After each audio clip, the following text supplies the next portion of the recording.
నమస్కారం. QK news కు స్వాగతం. ముందుగా వార్తల్లోని ముఖ్యాంశాలు. సందీప్ వంగ బిగ్గెస్ట్ స్టార్ వ్యాఖ్యల నేపథ్యంలో మారుతి స్పందన. జపాన్లో ప్రభాస్ కు విపరీతమైన ఫ్యాన్ ఫాలోయింగ్ ఉన్న వెల్లడి. ది రాజాసాబ్ అవుట్పుట్ పై దర్శకుడు మారుతి పూర్తి ధీమా. కామెడీ హారర్ జానర్ లో ప్రభాస్ ద్విపాత్రాభినయం. రాహుల్ గాంధీ పప్పు కాదు ముద్దపప్పు అని రేవంత్ రెడ్డి అన్నారన్న కేటీఆర్. ఇప్పుడు నేను ముద్దపప్పు అన్నానని చెప్పిన కేటీఆర్ రేవంత్ రెడ్డిని విమర్శించిన తర్వాత తనను అనాలన్న కేటీఆర్. జగన్ ఎన్ని ప్రయత్నాలు చేసినా అమరావతి ఆగదని స్పష్టం చేసిన మంత్రి నారాయణ. అవగాహన లేకుండా అమరావతిపై జగన్ అసత్య ఆరోపణలు చేస్తున్నారని విమర్శ. ఇలాగే మాట్లాడితే 11 సీట్లు కూడా సున్నా అవుతాయని హెచ్చరిక. 3 ఏళ్లలో ఐకానిక్ భవనాల నిర్మాణం పూర్తి చేస్తామని వెల్లడి.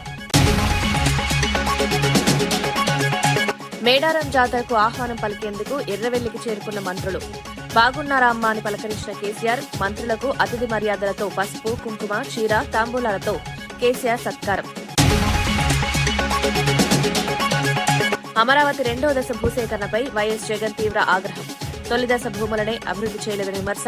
50,000 ఎకరాలకి 1,00,000 కోట్లు ఎక్కడి నుంచి తెస్తారన్న ప్రశ్న. చంద్రబాబు ఆయన బినామీల కోసమే ఈ ప్లాన్ అని ఆరోపణ. తెలంగాణ నీటి హక్కుల విషయంలో బీజేపీకి ఎలాంటి పాత్ర లేదని భువనగిరి ఎంపీ చామల కిరణ్ కుమార్ రెడ్డి స్పష్టం చేశారు. తెలంగాణలో ఉన్న ప్రధాన ప్రాజెక్టులన్నీ కాంగ్రెస్ పాలనలోనే నిర్మితమయ్యాయని ఆయన గుర్తు చేశారు. గత 12 ఏళ్లుగా బీజేపీ కేవలం ప్రేక్షక పాత్రకే పరిమితమైందని విమర్శించారు. కృష్ణా, గోదావరి జలాల్లో తెలంగాణకు రావాల్సిన హక్కుల కోసం ప్రశ్నించిన ఏకైక పార్టీ కాంగ్రెస్ మాత్రమేనని పేర్కొన్నారు. కేంద్రంలో అధికారంలో ఉన్న బీజేపీ నీటి వివాదాల్లో తెలంగాణకు అనుకూలంగా ఒక్క నిర్ణయం కూడా తీసుకోలేదని ఆరోపించారు. బండి సంజయ్ చేస్తున్న వ్యాఖ్యలు వాస్తవాలకు విరుద్దమన్నారు. తెలంగాణ రైతుల ప్రయోజనాలే లక్ష్యంగా కాంగ్రెస్ పార్టీ నీటి పోరాటాన్ని కొనసాగిస్తుందని, అవసరమైతే మరింత బలంగా కేంద్రంపై ఒత్తిడి తెస్తామని చామల కిరణ్ కుమార్ రెడ్డి స్పష్టం చేశారు. తప్పు పడతలేదు. ఎందుకు పడతలేదంటే బండి సంజయ్ అన్న ఈ విభజన జరిగినప్పుడు గానీ అంతకుముందు గానీ కాంగ్రెస్ పార్టీ పాత్ర ఏందో ఆయనకు తెలియదు. ఎందుకంటే ఆయన కార్పొరేటర్ స్థాయిలో నుంచి పార్లమెంట్ స్థాయికి ఎదిగిరు. కాకపోతే ఆయన పార్లమెంట్కి వచ్చినాక జరిగినటువంటి పరిణామాల మీద ఆయనకు మంచి అవగాహన ఉండొచ్చు. కాంగ్రెస్ పార్టీ నాగార్జున సాగర్ కట్టింది, శ్రీశైలం కట్టింది, తర్వాత ఏదైతే ఖడెము లేకపోతే గోదావరి బేసిన్ మీద కట్టిన ప్రాజెక్టులు కానీ లేదా కృష్ణా జలాల మీద కట్టిన ప్రాజెక్టులు కానీ కాంగ్రెస్ పార్టీ చేసినటువంటి పోరాటాలు కానీ ఈ రాష్ట్రంలో ఈరోజు రైతులు ఏదైతే నీళ్లు చుక్క నీరు ఒక్క టీఎంసీ వాడుకుంటున్నా అది కాంగ్రెస్ హయాంలో కట్టిన ప్రాజెక్టులతోటే అని బండి సంజయ్ గారికి తెలిసినట్టుగా లేదు. ఈరోజు మనం తెలంగాణ 2014లో వచ్చిన తర్వాత ఇది 2026. ఈ 12 ఏళ్లలో కేవలం బీజేపీ ప్రేక్షక పాత్రనే ఈ రాష్ట్రంలో. దోచుకున్న సమయంలో చూచిరు తప్ప అప్పుడు జరుగుతున్నటువంటి కుటుంబ పాలనను దోపిడీని ఆపిన ప్రయత్నాలు లేవు. కాంగ్రెస్ ఓటు కేవలం సిరాచుక్క మాత్రమే కాదని, బాబాసాహెబ్ అంబేద్కర్ రచించిన రాజ్యాంగం మనకిచ్చిన అత్యంత శక్తివంతమైన ఆయుధమని ముఖ్యమంత్రి రేవంత్ రెడ్డి అన్నారు. స్వాతంత్ర్యం వచ్చిన వెంటనే కాంగ్రెస్ పార్టీ రాజ్యాంగ పరిషత్ను ఏర్పాటు చేసి దేశ భవిష్యత్తుకు బలమైన పునాది వేసిందని గుర్తు చేశారు. ప్రజాస్వామ్యం, హక్కులు, స్వేచ్ఛలు అన్నీ రాజ్యాంగం ద్వారానే సాధ్యమయ్యాయన్నారు. కానీ నేడు పవిత్ర రాజ్యాంగాన్ని మార్చి ప్రజల హక్కులను కాలరాయాలని బీజేపీ కుట్రలు చేస్తోందని తీవ్ర ఆరోపణలు చేశారు. రాజ్యాంగంపై దాడి చేస్తే కాంగ్రెస్ పార్టీ చూస్తూ ఊరుకోదన్నారు. ప్రజాస్వామ్యాన్ని కాపాడేందుకు ప్రతి పౌరుడు తన ఓటు విలువను గుర్తించాలన్నారు.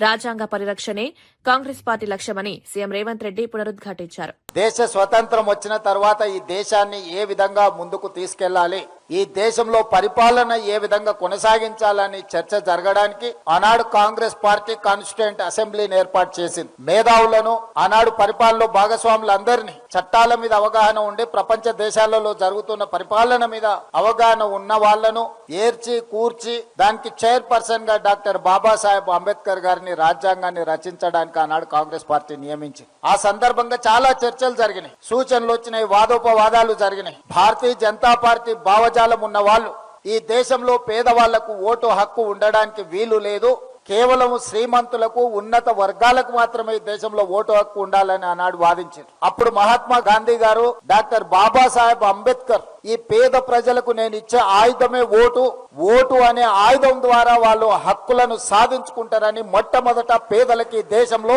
తమల్ని పరిపాలించడానికి అవసరమైన చట్టాలను శాసనాలను చేసే ప్రతినిధులను ప్రతి 5 సంవత్సరాలకు ఒక్కసారి ఎన్నుకునే అధికారము, ఆ అధికారమే ఓటు అనే ఆయుధాన్ని ఆనాడు పేదలకు భారతీయ జనతా పార్టీ పూర్వాశ్రమంలో ఉన్న జనసంఘ కావచ్చు, ఆ వాసనలో ఉన్న వాళ్ళ యొక్క ఆలోచనకు వ్యతిరేకంగా ఆనాడు కాంగ్రెస్ పార్టీ, మహాత్మా గాంధీ గారు, డాక్టర్ బాబాసాహెబ్ అంబేద్కర్ గారు పేదలకు ఓటు హక్కు ఇచ్చి ఈనాడు ఉన్న రాజ్యాంగాన్ని మనకిచ్చింది. ఆ రాజ్యాంగాన్ని 75 సంవత్సరాలు పూర్తి చేసుకుంటున్న సందర్భంలో 2024 పార్లమెంట్ ఎన్నికల సందర్భంగా నరేంద్ర మోడీ గారి నాయకత్వంలో ఈ పేద ప్రజలకు అనుకూలమైన, పేద ప్రజలకు హక్కు కల్పించిన, పేద ప్రజలకు భద్రత కల్పించిన రాజ్యాంగాన్ని మార్చడానికి కుట్ర చేసి 400 సీట్లు మాకు ఇవ్వండి, మేము నూతన పరిపాలన తీసుకొస్తామని చెప్పి భారతీయ జనతా పార్టీ మేడారం మహాజాతర నేపథ్యంలో మాజీ ముఖ్యమంత్రి కేసీఆర్ ను జాతరకు ఆహ్వానించినట్లు మంత్రులు కొండా సురేఖ, సీతక్క తెలిపారు.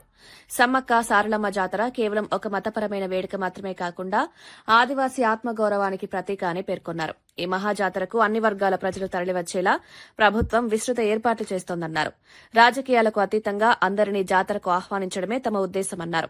కేసీఆర్ పాలనలోనూ మేడారం జాతరకు ప్రాధాన్యత ఇచ్చారని గుర్తు చేశారు. సాంప్రదాయాలు, సంస్కృతి పరిరక్షణలో భాగంగా ఈ ఆహ్వానమిచ్చామని తెలిపారు. భక్తుల సౌకర్యం, భద్రతే ప్రధాన లక్ష్యంగా జాతర నిర్వహిస్తామని మంత్రులు స్పష్టం చేశారు.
ప్రభుత్వ యూనివర్సిటీల భూములను ఇష్టానుసారంగా అమ్మేందుకు ప్రయత్నిస్తే సహించేది లేదని ఎమ్మెల్సీ దాసోజు శ్రవణ్ కుమార్ తీవ్రంగా హెచ్చరించారు. చేతగాకపోతే దిగిపోవాలని సీఎం రేవంత్ రెడ్డిని ఉద్దేశించి ఘాటుగా వ్యాఖ్యానించారు. యూనివర్సిటీలు భవిష్యత్ తరాల కోసం కేటాయించిన ఆస్తులని వాటిని అమ్మడం విద్యా వ్యవస్థను దెబ్బతీయడమే అన్నారు. ప్రభుత్వ నిర్ణయాలు పారదర్శకంగా ఉండాలని డిమాండ్ చేశారు. భూముల విక్రయాల పేరుతో కార్పొరేట్ ప్రయోజనాలకు ప్రభుత్వం తలవంచుతోందని ఆరోపించారు. విద్యారంగాన్ని పరిరక్షించాల్సిన బాధ్యత ప్రభుత్వంపై ఉందన్నారు. విద్యార్థులు, అధ్యాపకులు, ప్రజలు ఈ నిర్ణయాలపై అప్రమత్తంగా ఉండాలని పిలుపునిచ్చారు. అవసరమైతే ఈ అంశంపై ఉద్యమం చేపడతామని దాసోజు శ్రవణ్ స్పష్టం చేశారు. పార్లమెంట్ యాక్ట్ ద్వారా ఈ యొక్క యూనివర్సిటీని ఏర్పరిస్తే సరే, కారణాలు ఏమైనా 200 ఎకరాలు ఇచ్చిండ్రు. ఆ ఉన్న 200 ఎకరాలు 50 ఎకరాలు ఈ రియల్ ఎస్టేట్ మాఫియా కొట్టేయాలని చూస్తా ఉంది. ఇది ఎక్కడ న్యాయం అయితే చెప్పండి. యూనివర్సిటీస్కు ఎందుకు కావాలా ల్యాండ్? యూనివర్సిటీస్కి ల్యాండ్ ఎందుకు కావాలా? అక్కడ రీసెర్చ్ ఇన్స్టిట్యూషన్స్ పెంపొందించడం కోసం, ఫ్యాకల్టీ క్వార్టర్స్ కోసం, స్టూడెంట్స్ హాస్టల్స్ కోసం, లంగ్ స్పేస్ ఎక్కువ ఉండాలని చెప్పని, లో డెన్సిటీ విశ్వవిద్యాలయాల్లో ఉండాలని చెప్పని, ఒక ఫ్రీ అకాడమిక్ ఎన్విరాన్మెంట్ ఉండాలని చెప్పని, అంత పెద్ద భూమి ఉండాలని చెప్పని ఒక విజన్ ఉన్న వాళ్ళు, విజ్డమ్ ఉన్నటువంటి వాళ్ళు విశ్వవిద్యాలయాలకు భూములు ఇస్తారు. అట్లనే నిజాం ఇచ్చినా, హెచ్సియుకు భూములు ఇచ్చినా, మిగతా యూనివర్సిటీల్లో పెద్ద పెద్ద విస్తీర్ణం కలిగిన భూములు ఎందుకు ఇస్తారు అంటే భవిష్యత్ తరాల కోసం ఒక క్వాలిటీ అకాడమిక్ ఎన్వైరన్మెంట్ను క్రియేట్ చేయాలని చెప్పని భూములు ఇస్తారు. ఎక్కడ తలకు మాసిన వారం అండి, భూములన్నీ అమ్ముకొదబుతా ఉన్నాడు. ఎక్కడెక్కడో దూరంగా తీసుకుపోయి నువ్వు కావాలంటే నువ్వు ఇంకేదైనా భూములు అమ్ముకుంటే అమ్ముకో. కానీ విశ్వవిద్యాలయాలకు సంబంధించిన భూములు అమ్మడం అంటే దిస్ ఇస్ క్యాలస్నెస్, ఇర్రెస్పాన్సిబిలిటీ, బాధ్యత రాహిత్యం. ఇవాళ మౌలానా అబుల్ కలాం ఆజాద్ యూనివర్సిటీలో దాదాపు 38 డిపార్ట్మెంట్లు ఉన్నాయి. అక్కడ ఇవాళ 28 డిపార్ట్మెంట్లు ఉన్నాయి. 7,000 మంది విద్యార్థులు అక్కడ చదువుకుంటున్నారు. దాదాపు 3 లక్షల మంది విద్యార్థులు డిస్టెన్స్ ఎడ్యుకేషన్ చదువుతున్నారు. అక్కడ ఫ్యాకల్టీ క్వార్టర్స్ ఉన్నాయి, స్టూడెంట్ హాస్టల్స్ ఉన్నాయి. ఉర్దూ యూనివర్సిటీ. పొద్దున్న లేస్తే ముస్లింల ఓట్లు కావాలంటారు. పొద్దున్న లేస్తే ముస్లింల ఓట్లు కావాలా, మేము సెక్యులర్, మేమే తరఫ్దారులం అని చెప్పని నాటకాలు ఆడతాడు రేవంత్ రెడ్డి గారు, లేకపోతే ప్రభుత్వ పెద్దలు. మరి అలా మొత్తం సౌత్ ఇండియాలో ఉన్నటువంటి ఒక ఏకైక Urdu university is Maulana Azad university. దాన్ని నాశనం చేయాలని ప్రయత్నం చేస్తా ఉన్నావు. ఆ 50 ఎకరాల అన్యూటిలైజ్డ్ ప్లేస్ అని ఏదైతే రేవంత్ రెడ్డి గారు భావిస్తూ ముద్ర వేసి గద్దలెక్క తన్నుకపోవాలని ప్రయత్నం చేస్తున్న భూమి. ఒక మహిళా ఐఏఎస్ అధికారిని మంత్రి వేధిస్తున్నారన్న వార్తలపై బీఆర్ఎస్ ప్రధాన కార్యదర్శి ఆర్ఎస్ ప్రవీణ్ కుమార్ తీవ్రంగా స్పందించారు. కేసీఆర్ పాలనలో మహిళలకు గౌరవం ఇచ్చి షీవ్ టీమ్స్ ద్వారా భద్రత కల్పించామని గుర్తు చేశారు. అలాంటి తెలంగాణలో కాంగ్రెస్ పాలనలో మంత్రులే మహిళలను అసభ్యంగా వేధించే స్థాయికి పాలన దిగజారిందని ఆరోపించారు. మహిళల భద్రతపై ప్రభుత్వం పూర్తి స్థాయిలో విఫలమైందన్నారు. ఈ ఆరోపణలపై తక్షణమే స్వతంత్ర విచారణ జరపాలని డిమాండ్ చేశారు. మహిళా అధికారులకే రక్షణ లేకపోతే సాధారణ మహిళల పరిస్థితి ఏంటని ప్రశ్నించారు. మహిళల హక్కులు, గౌరవం కోసం బీఆర్ఎస్ పోరాటం కొనసాగిస్తుందని ప్రవీణ్ కుమార్ స్పష్టం చేశారు. ఎవరికి వ్యతిరేకంగా? ప్రభాకర్ రావు గారికి వ్యతిరేకంగా, మిగతా వాళ్ళందరికీ వ్యతిరేకంగా. అంటే అసలు ఈ క్రిమినల్స్ను వాడుకునే సంస్కృతి పోలీస్ డిపార్ట్మెంట్లో ఎక్కడి నుంచి వచ్చింది? అది కూడా సాక్షాత్తు ఒక ముఖ్యమంత్రి గారిని ఇరికించడానికి, ఒక ఇద్దరు సీనియర్ మాజీ మంత్రులను ఇరికించడానికి సిట్టింగ్ ఎమ్మెల్యేలు, తెలంగాణ కోసం 14 సంవత్సరాలు పోరాడిన వ్యక్తులు, వీళ్ళని ఇరికించడం కోసం మీరు క్రిమినల్స్ను వాడుకుంటారా? అది 40 కేసులున్న క్రిమినల్లు, ల్యాండ్ గ్రాబర్లను వాడుకొని వాళ్ళ ద్వారా నువ్వు ఎట్లనే చెప్పు, లేకపోతే బిడ్డ నువ్వు అట్లా చేస్తున్నావు ఇట్లా చేస్తున్నావు అంటారు. మొన్న ఎమ్మెల్సీ నవీన్ కుమార్ గారిని పిలిచిన, ఆయన పాపం ఒక్క కేసు కూడా లేదు. ఆయన పని ఆయన చేసుకుంటున్నాడు. ఆయనను 70 సంవత్సరాలు ఉండే వాళ్ళ ఫాదర్ మీద కూడా నోటీస్ ఇచ్చిండ్రు. ఏందండి ఇక్కడ పోతుంది అసలు ఇన్వెస్టిగేషన్? ప్రభాకర్ రావు గారి అబ్బాయి నిశాంత్ అని ఉంటాడు, ఆ పిల్లగాని మీద కూడా నువ్వు వస్తావా రావా అని చెప్పి 9 గంటల ఇన్వెస్టిగేషన్. దాని తర్వాత మళ్ళీ వాళ్ళ ఫ్రెండ్స్ ఉంటే వాళ్ళని కూడా పిలిపించి వాళ్ళతో ఇంట్రాగేషన్. తర్వాత రిటైర్డ్ ఆఫీసర్లు ఎవరైనా ఉంటే, రిటైర్డ్ ఐఏఎస్ ఆఫీసర్లు, రిటైర్డ్ ఐపీఎస్ ఆఫీసర్ అందరూ పిలిపించి మీరు స్టేట్మెంట్ ఇస్తారా ఇయ్యారా అని బెదిరింపులు. అదేవిధంగా ప్రభాకర్ రావుతో పనిచేసిన కానిస్టేబుల్స్, హోంగార్డ్స్ ఎవరైనా ఉంటే, వాళ్ళ డ్రైవర్స్ ఉంటే వాళ్ళని కూడా పిలిపించి బిడ్డ మీరు ఇస్తారా ఇయ్యారా స్టేట్మెంట్లో అని బెదిరింపులు. ఒకవేళ ట్యాపింగ్లో ఏవైనా అక్రమాలు జరిగి ఉంటే దాని మీద చట్టబద్ధంగా యాక్షన్ తీసుకోమని మేమే చెప్తున్నాం కదా. మేము ఎప్పుడైనా కాదన్నామా? Tapping is allowed by law. చట్ట ప్రకారం ట్యాపింగ్ చేయొచ్చు. భారత ప్రభుత్వం చేస్తుంది, రాష్ట్ర ప్రభుత్వాలు చేస్తాయి, చట్టమే చెప్తున్నది. ఒకవేళ దాన్ని వాడుకొని ఎవరైనా దందాలు చేసినా, లేకపోతే ఎవరైనా బెదిరింపులు చేసినా, ప్రైవేట్గా లబ్ధి పొందినా అది నేరం. దాని ప్రకారం మీరు ఐటీ యాక్ట్ కింద కేసు బుక్ చేయండి, వాళ్ళ మీద చట్ట ప్రకారం చర్యలు తీసుకోండి. ఇప్పుడు దాని కింద నువ్వు ఆ విధంగా చేసినా కూడా 3 సంవత్సరాల కన్నా ఎక్కువగా శిక్షలు లేవు ఐటీ యాక్ట్ ప్రకారం. ఈ శిక్షలు లేవని తెలివిగా రేవంత్ రెడ్డి ప్రభుత్వం ఏం చేసిందా అంటే వీళ్ళను సైబర్ టెర్రరిస్టులుగా తీర్చిదిద్దిండ్రు. సైబర్ టెర్రరిస్టులుగా నింద మోపినరు. ఎవరి మీద? ఇగో ఈయన మీద. ఈయన సైబర్ టెర్రరిస్ట్ అంట. తెలంగాణ ప్రజలు చూడాలి. ఈయన cyber terrorist. 66F IT act ప్రకారం ఈయన సైబర్ టెర్రరిస్టు. దేశం కోసం ఎంతో త్యాగం చేసి అనారోగ్యంగా ఉన్నా కూడా పనిచేసిన ఇతను ఇప్పుడున్న డీజీపీ గారి దగ్గర పనిచేసిండు, అంతకుముందు మహేందర్ రెడ్డి గారి దగ్గర పనిచేసిండు, చంద్రబాబు నాయుడు గారు ముఖ్యమంత్రిగా ఉన్నప్పుడు పనిచేసిండ్రు, అదేవిధంగా కిరణ్ కుమార్ రెడ్డి గారు ఉన్నప్పుడు పనిచేసిండ్రు, కేసీఆర్ గారి దగ్గర పనిచేసిండ్రు. ఇంతమంది దగ్గర పనిచేసిన ఈయన ఎన్నో పథకాలు సాధించిన సైబర్ టెర్రరిస్ట్ అంట. A1. అసలు సైబర్ టెర్రరిజం అంటే ఏంటి? ఈ దేశంలో నెట్వర్క్, రైల్వే నెట్వర్క్ కావచ్చు, ఎయిర్లైన్స్ నెట్వర్క్ కావచ్చు, లేకపోతే గవర్నమెంట్ వెబ్సైట్స్ కావచ్చు, గవర్నమెంట్ డేటా సెంటర్స్ కావచ్చు, ఎన్ఐసి డేటా సెంటర్స్ కావచ్చు, పవర్ గ్రిడ్స్ కావచ్చు, రోడ్ నెట్వర్క్స్ కావచ్చు, టాల్ గేట్స్ కావచ్చు, ఇంకేమైనా హాస్పిటల్ నెట్వర్క్స్ కావచ్చు, వీటన్నిటిని హ్యాక్ చేస్తే అది సైబర్ టెర్రరిజం అవుతుంది. ఆ నెట్వర్క్స్ని డిస్ట్రాయ్ చేస్తే సైబర్ టెర్రరిజం అవుతుంది.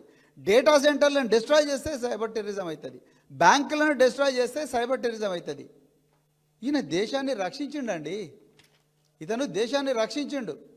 ఈయన చేసిన నేరం అయ్యేంత ఏందా అంటే ఇప్పుడు ఆయన నోటి ద్వారా కేసీఆర్ గారి పేరు రావట్లేదు, అందుకొరకు కేసీఆర్ గారి పేరు రావాలి, హరీష్ రావు గారి పేరు రావాలి, కేటీఆర్ గారి పేరు రావాలి, అర్జెంటుగా వాళ్ళని జైల్లో పెట్టాలి. అది రేవంత్ రెడ్డి గారు ప్రతీకార వంచతోని రగిలిపోతా ఉన్నారు. అందుకొరకే అప్పుల అంశంలో ఎన్నికల ముందు నుంచి ఇప్పటి వరకు చంద్రబాబు నాయుడు అబద్దాలు చెప్తున్నారని వైఎస్సార్సీపీ అధ్యక్షుడు వైఎస్ జగన్ తీవ్రంగా విమర్శించారు. తాము ప్రతి సంవత్సరం సంక్షేమ క్యాలెండర్ విడుదల చేస్తే చంద్రబాబు మాత్రం అప్పులు తెచ్చుకోవడానికి క్యాలెండర్ విడుదల చేస్తున్నారని ఎద్దేవా చేశారు. కూటమి ప్రభుత్వం అధికారంలోకి వచ్చిన తర్వాత ప్రజలకి బాదుడే బాదుడు పెరిగిందన్నారు. ఖజానాకు రావాల్సిన నిధులు ప్రజల సంక్షేమానికి ఉపయోగపడకుండా కూటమి నేతల జేబుల్లోకి వెళ్తున్నాయని ఆరోపించారు. గత వైఎస్సార్సీపీ పాలనలో సంక్షేమ పథకాలు నేరుగా ప్రజలకు అందాయని గుర్తు చేశారు. కానీ ప్రస్తుతం అప్పుల పేరుతో ప్రజలను భయపెడుతూ పాలన సాగిస్తున్నారని విమర్శించారు. ప్రజలు నిజాలను గుర్తించి తగిన సమయంలో సమాధానం చెప్తారని జగన్ స్పష్టం చేశారు.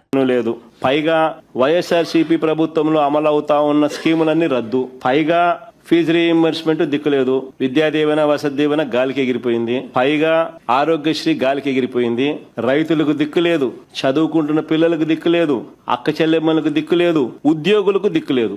ఉద్యోగులకు కూడా దాదాపు 30,000 కోట్లు బకాయిలు, 4 డిఏలు పెండింగ్, పిఆర్సీ లేదు, ఐఆర్ లేదు, సరెండర్ లీవుల గురించి డిఆర్ దీని గురించి అసలు చెప్పాల్సిన పనుల.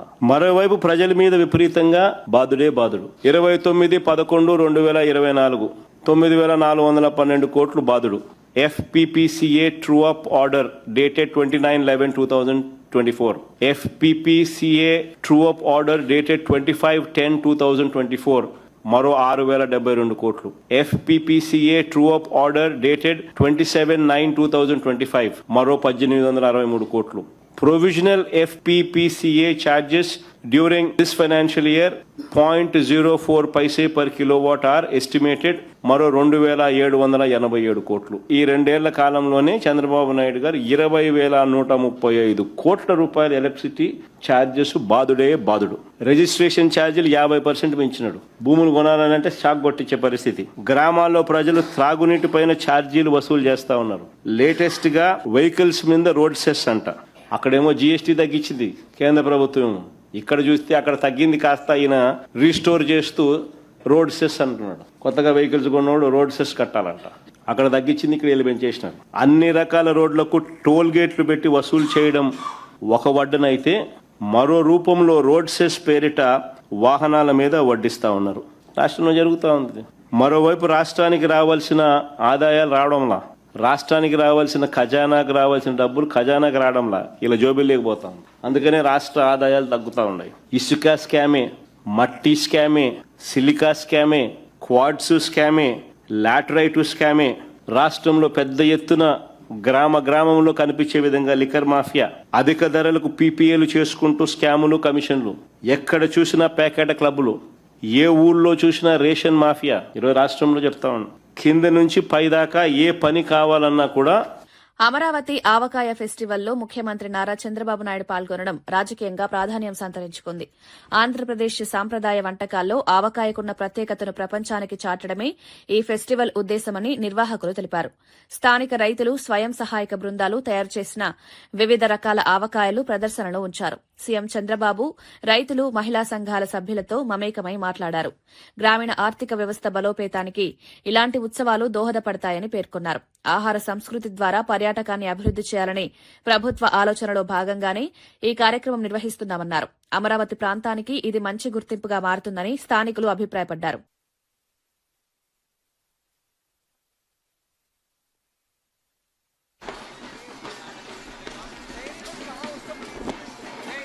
రాజస్థాన్ నుంచి వచ్చినటువంటి ఈ పపెట్స్ ని మనం చూస్తున్నాం. అందులో ఉన్నటువంటి కళాకారులకి మనం గట్టిగా చప్పట్లతోటి అభినందనలు తెలియజేయాలి. All the way from Rajasthan.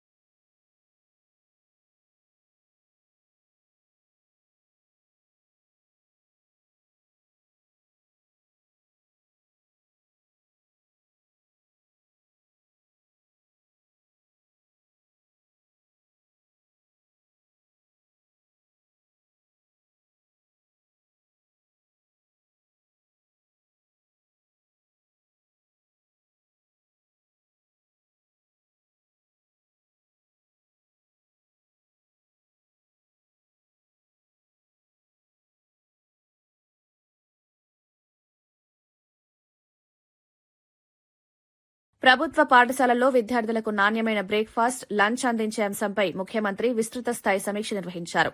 ఈ కార్యక్రమానికి అవసరమైన మౌలిక వసతులపై అధికారులు వివరాలు సమర్పించారు. ప్రతి 2 నియోజకవర్గాలకు ఒక సెంట్రలైజ్డ్ కిచెన్ ఏర్పాటు చేయాలని సీఎం సూచించారు. దీని ద్వారా ఆహార నాణ్యత, పరిశుభ్రత మరింత మెరుగుపడుతుందన్నారు.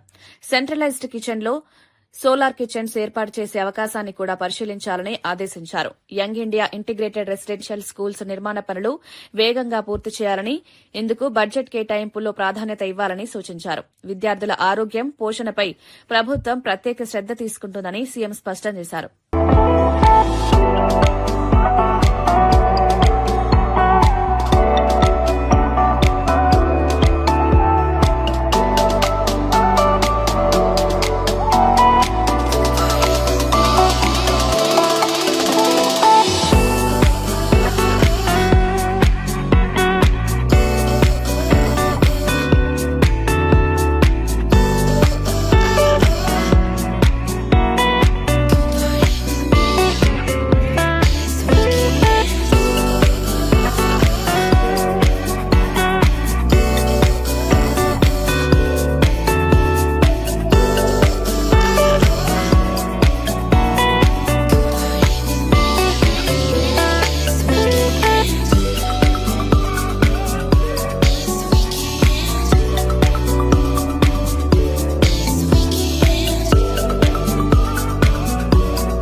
రాహుల్ గాంధీపై చేసిన వ్యాఖ్యలపై కేటీఆర్ మరోసారి వివరణ ఇచ్చారు.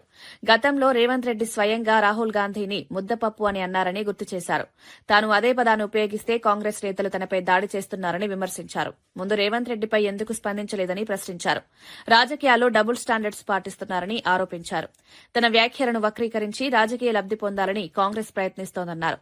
ప్రజలు ఈ వాస్తవాలను గమనిస్తున్నారన్నారు. అసలు సమస్యలపై చర్చకు రాకుండా వ్యక్తిగత వ్యాఖ్యలపై రాజకీయం చేయడం సరైంది కాదని కేటీఆర్ అభిప్రాయపడ్డారు.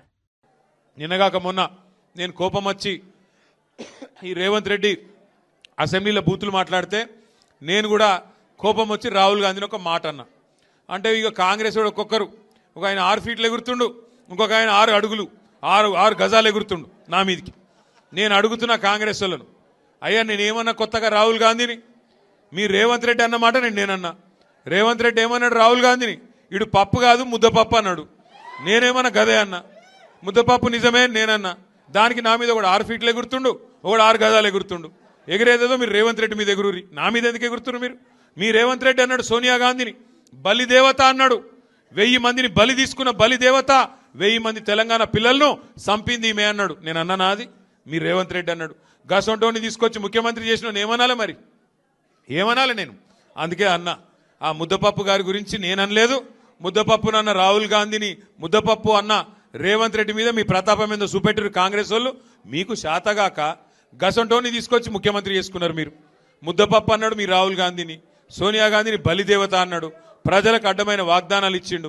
స్టార్ అథ్లెట్ జ్యోతి ఎర్రాజీ కూటమి ప్రభుత్వం అందించిన ఆర్థిక సహాయానికి కృతజ్ఞతలు తెలిపారు. అంతర్జాతీయ స్థాయిలో పోటీ పడేందుకు ప్రభుత్వ మద్దతు ఎంతో అవసరమని ఆమె పేర్కొన్నారు. శిక్షణ, ప్రయాణ ఖర్చులు, ఆధునిక సదుపాయాలు కల్పించడం వల్ల క్రీడాకారులు మెరుగైన ప్రదర్శన చేయగలుగుతారన్నారు. ప్రభుత్వం క్రీడలకు ఇస్తున్న ప్రోత్సాహం యువతకు ప్రేరణగా నిలుస్తుందన్నారు. భవిష్యత్తులో దేశానికి మరిన్ని పథకాలు తీసుకురావడమే తన లక్ష్యమని జ్యోతి స్పష్టం చేశారు. క్రీడాకారుల ప్రతిభను గుర్తించి సహకరిస్తున్న ప్రభుత్వానికి ఆమె ప్రత్యేక ధన్యవాదాలు తెలిపారు. అందరికీ నమస్కారం. నా పేరు జ్యోతి Yarraji, track and field athlete, 100 metre హర్డ్లర్, Asian games medallist and Arjun awardee Olympian. రీసెంట్గా ఏషియన్ ఛాంపియన్షిప్లో గోల్డ్ తీసుకొచ్చాను. రవినాయుడు సార్ గారు నన్ను ఎంతో అభినందిస్తూ నారా లోకేష్ సార్ దగ్గరికి తీసుకెళ్ళడం జరిగింది. ఇంతకు ముందు నాకు సపోర్ట్ లేదంటూ చాలా బాధపడ్డాను. కానీ ఈసారి లోకేష్ సార్ దగ్గరికి వెళ్ళిన తర్వాత 45 మినిట్స్ సార్ దగ్గర కూర్చొని నా యొక్క ప్రాబ్లమ్స్ అండ్ ఫ్యూచర్ టార్గెట్స్ ఏమేమి ఉన్నాయి అనేది నన్ను కనుక్కొని అండ్ అప్రిషియేట్ చేసి నా మెడల్ చూసి మా పేరెంట్స్ కూడా వాళ్ళతో మాట్లాడారు. మాట్లాడిన తర్వాత మన ఆంధ్రప్రదేశ్లో ఏవేవైతే సపోర్ట్ కావాలి అనుకుంటున్నారో దానికి తగ్గట్టు అన్ని అట్మాస్ఫియర్ అండ్ ఫెసిలిటీస్ తీసుకురావడం అనేది జరుగుతుంది. అండ్ నాకు ఫ్యూచర్లో Asian games and Commonwealth games కోసం సపోర్ట్ చేస్తూ క్యాష్ అవార్డ్ కూడా రిలీజ్ చేయడం జరిగింది. And also future next 3 years తర్వాత ఒలింపిక్స్ రాబోతుంది. దానికోసం నేను ఏ విధంగా ప్రిపేర్ అవ్వాలనేది నాకు ఒక అన్నలా తోడుగా ఉండి అన్ని విధాలుగా నేను సపోర్ట్ చేస్తాను. ఓన్లీ ట్రైనింగ్ పర్పసే కాదు, న్యూట్రిషనిస్ట్, ఫుడ్, విదేశాల్లో ట్రైనింగ్ చేయాలనుకున్నా సరే, ఏ విధమైన సపోర్ట్ కావాలన్నా సరే మన తెలుగుదేశం గవర్నమెంట్ అనేది నీకు తోడుగా ఉంటుంది అనేది నాకు భరోసా ఇచ్చారు. సొంత అన్నగా ఫీల్ అవ్వాను నేను ఆయనతో మాట్లాడినప్పుడు. So kind and also so పొలైట్గా నన్ను ఎంతో అభినందిస్తూ మాట్లాడారు. ఇలాంటి సపోర్ట్ ప్రతి ఒక్క అథ్లెట్స్కి దొరుకుతుందన్న నమ్మకం నాకు కుదిరింది సార్తో మాట్లాడేటప్పుడు.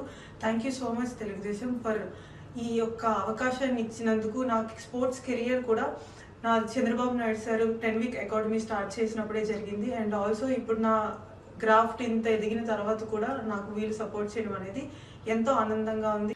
రైతులకు ఎక్కడైనా అన్యాయం జరిగితే వైఎస్సార్సీపీ చూస్తూ ఊరుకోదని పార్టీ అధ్యక్షుడు వైఎస్ జగన్ స్పష్టం చేశారు.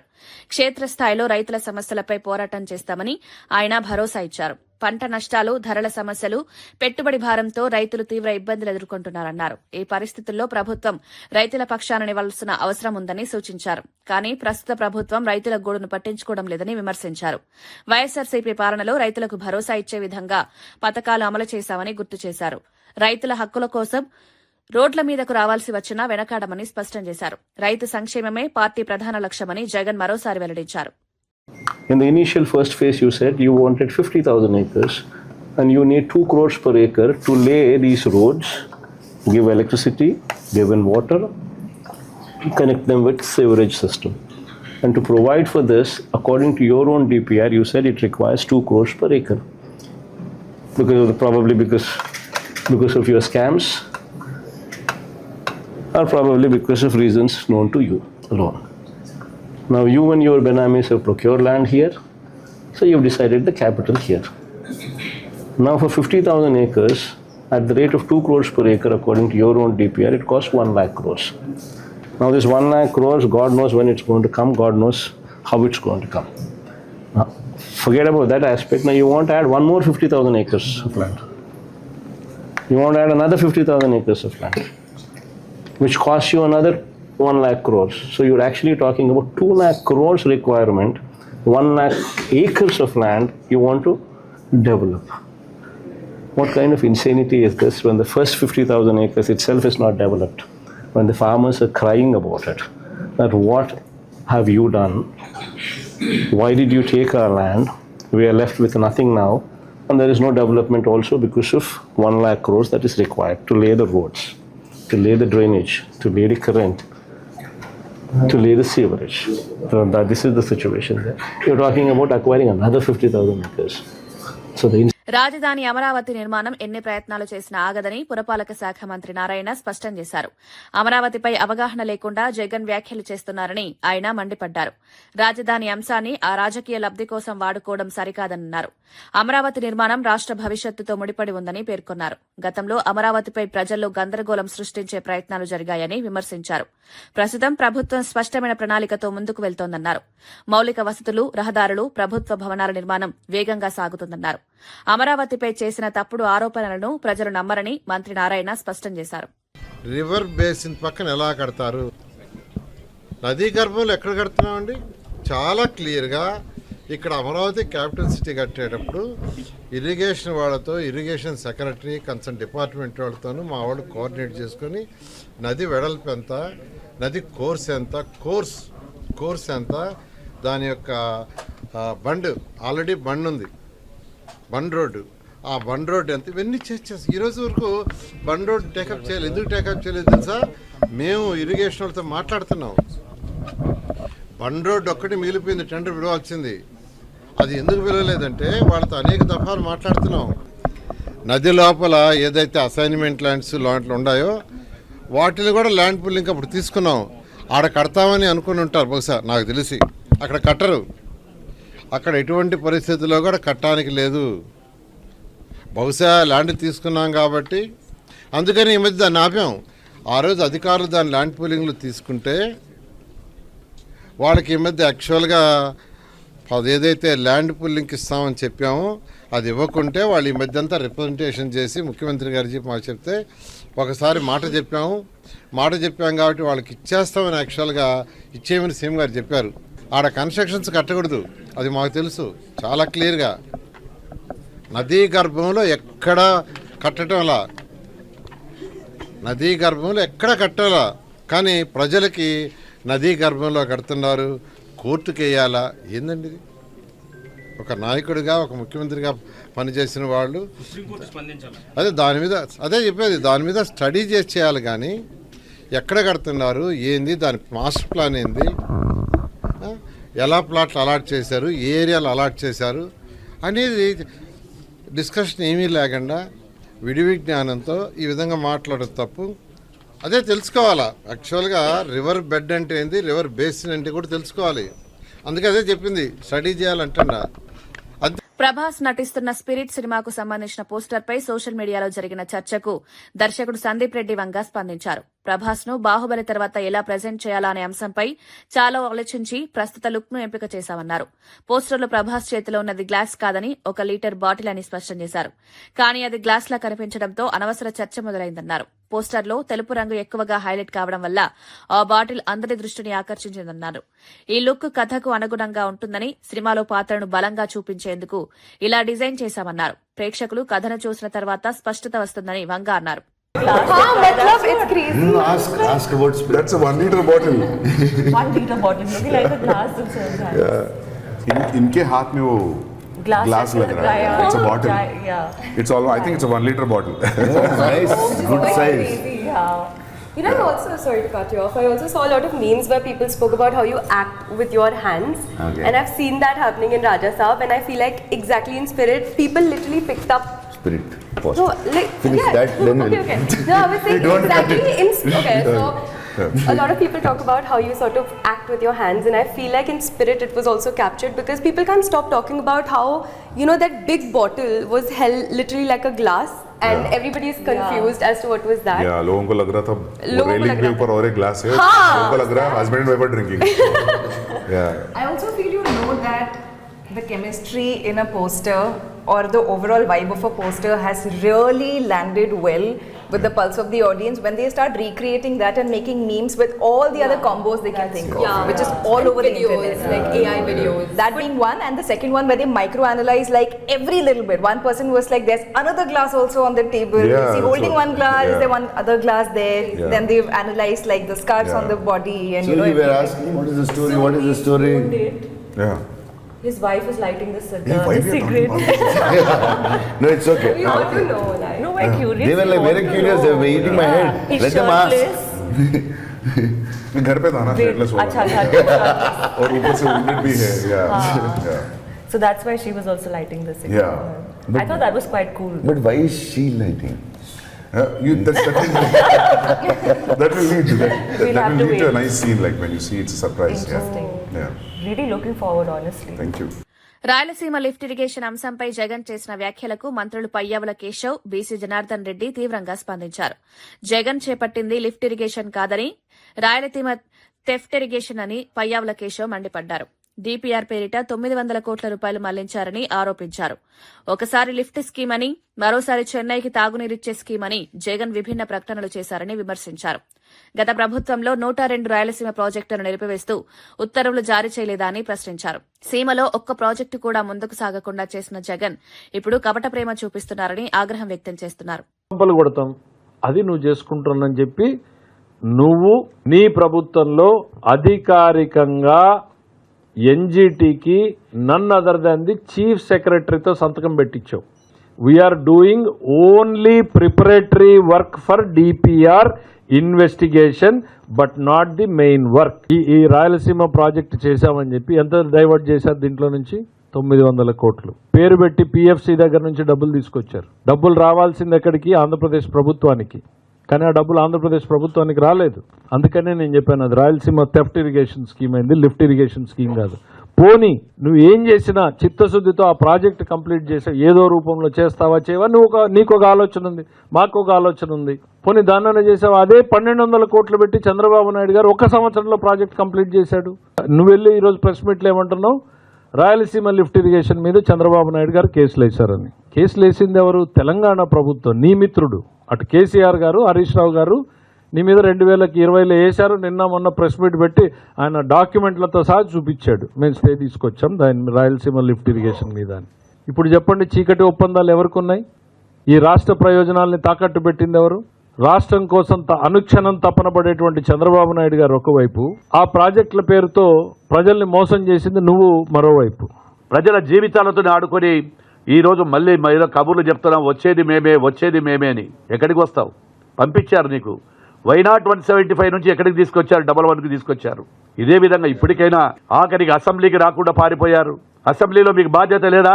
మళ్ళీ వచ్చి మాట్లాడంటే రాయలసీమ మీద అసెంబ్లీలో చర్చ మొదలు పెడదాం. పంపించు మీ ఎమ్మెల్యేలను, నువ్వు రా. మా నాయకుడు రెడీగా ఉన్నాడు. రాయలసీమ మీద ఎవరు కరెక్ట్గా ఉన్నారో, ఎవరు తప్పు ఉన్నారో చెప్తాం. అసెంబ్లీ సాక్షిగా తెలుసుకుందాం. ఏదో బయట ఉండి ప్రెస్ మీట్లు కాదు, అసెంబ్లీ సాక్షిగానే తెలుస్తాం. ప్రజలందరూ చూస్తారు. నువ్వు అడిగిన ప్రతి దానికి మా నాయకుడు చెప్పడానికి రెడీ ఉన్నారని కూడా తెలియజేస్తా ఉన్నాం. ఏపీ లాజిస్టిక్ ఇన్ఫ్రాస్ట్రక్చర్ కార్పొరేషన్ ఏర్పాటుకు మంత్రివర్గం ఆమోదం తెలిపింది. సీఎం చంద్రబాబు నాయుడు నేతృత్వంలో జరిగిన సమావేశంలో 35కు పైగా అజెండా అంశాలకు గ్రీన్ సిగ్నల్ ఇచ్చారు. వచ్చే 5 ఏళ్లలో 7,500 మందికి ఉపాధి కల్పించాలనే లక్ష్యంతో క్లస్టర్ డెవలప్మెంట్ ప్రోగ్రాం అమలు చేయాలని నిర్ణయించారు. వివిధ పరిశ్రమల ఏర్పాటుకు భూ కేటాయింపులకు ఆమోదం తెలిపారు. పాఠశాల కిట్ల పంపిణీ కోసం 944 కోట్లకు పరిపాలనా అనుమతులు మంజూరు చేశారు. డాక్టర్ సుధాకర్ కుటుంబానికి ₹1 కోటి ఆర్థిక సాయం, ఆయన కుమారుడికి డిప్యూటీ తహసీల్దార్ ఉద్యోగం ఇవ్వాలని నిర్ణయించారు. ఈ నిర్ణయాలు రాష్ట్ర అభివృద్ధికి దోహదపడతాయని ప్రభుత్వం తెలిపింది. 3,538 కోట్ల పెట్టుబడితో 1980 మందికి ఉపాధి లభించే ఒక సోలార్ మాడ్యూల్ మ్యానుఫ్యాక్చరింగ్ యూనిట్ ని ఏర్పాటు చేయబోతా ఉంది. దీని కెపాసిటీ 4 gigawatts. వీరికి 120 ఎకరాలు 60 లక్షల చొప్పున కేటాయించడం జరుగుతుంది. 48.5% ఇన్వెస్ట్మెంట్ సబ్సిడీ ఇవ్వడం జరుగుతుంది. 10 ఏళ్ల పాటు పవర్ టారిఫ్, 10 ఏళ్ల పాటు వాటర్ ఛార్జెస్ పై 75% సబ్సిడీ ఇవ్వడం జరుగుతుందని చెప్పేసి మనం చేస్తాము. అదేవిధంగా బాపట్ల జిల్లాలో మీ అందరికీ తెలిసిందే, అందరూ కూడా తెలంగాణ నుంచి కానివ్వండి, ఆంధ్రప్రదేశ్ నుంచి కానివ్వండి, హాలిడేస్ వచ్చిన యువకులు ఎక్కువగా గోవా బీచ్ రిసార్ట్స్కి వెళ్ళాలని చెప్పేసి చాలా మంది వెళ్తాం విషయం మనకు తెలిసిందే. రాబోయే రోజుల్లో గోవాను తలదన్నే విధంగా మన సూర్యలంక బీచ్ తయారు కాబోతుందని చెప్పేసి మనం చేస్తాం. అక్కడ పెట్టడానికి 2 5 స్టార్ హోటల్స్, ఒక 3 స్టార్ హోటల్. సాయివెన్ హాస్పిటాలిటీ గ్రూప్ వారికి 6.5 ఎకర్స్.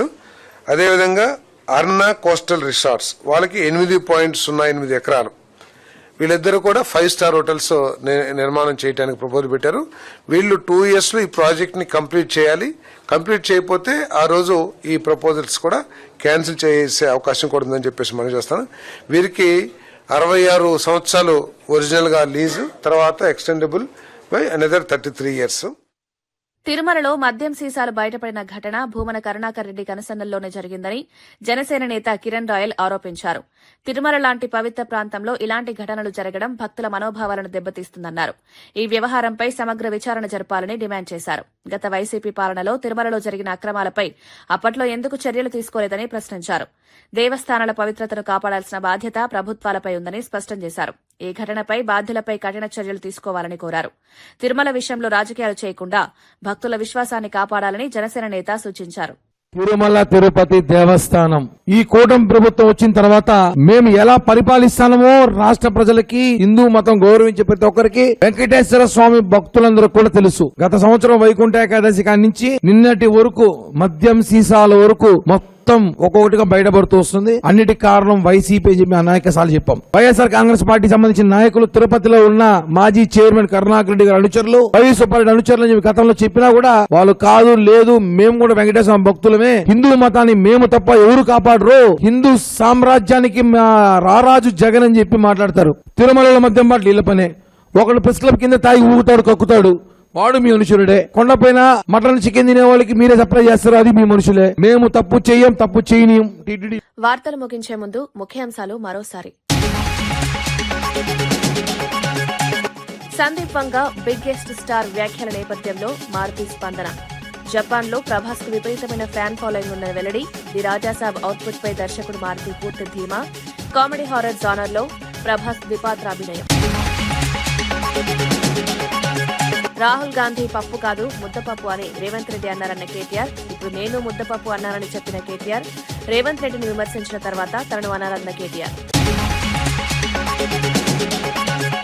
జగన్ ఎన్ని ప్రయత్నాలు చేసినా అమరావతి ఆగదని స్పష్టం చేసిన మంత్రి నారాయణ. అవగాహన లేకుండా అమరావతిపై జగన్ అసత్య ఆరోపణలు చేస్తున్నారని విమర్శ. ఇలాగే మాట్లాడితే 11 సీట్లు కూడా సున్నా అవుతాయని హెచ్చరిక. 3 ఏళ్లలో ఐకానిక్ భవనాల నిర్మాణం పూర్తి చేస్తామని వెల్లడి. మేడారం జాతరకు ఆహ్వానం పలికేందుకు ఎర్రవెల్లికి చేరుకున్న మంత్రులు. బాగున్నారా అమ్మా అని పలకరించిన కేసీఆర్ మంత్రులకు అతిథి మర్యాదలతో పసుపు, కుంకుమ, చీర, తాంబూలాలతో కేసీఆర్ సత్కారం. అమరావతి 2వ దశ భూసేకరణపై వైఎస్ జగన్ తీవ్ర ఆగ్రహం. తొలి దశ భూములనే అభివృద్ధి చేయలేదని విమర్శ. 50,000 ఎకరాలకి 1,00,000 కోట్లు ఎక్కడి నుంచి తెస్తారన్న ప్రశ్న. చంద్రబాబు ఆయన బినామీల కోసమే ఈ ప్లాన్ అని ఆరోపణ. ఇవి ఈనాటి వార్తా విశేషాలు. మరో బులెటిన్లో మళ్ళీ కలుద్దాం. నమస్కారం.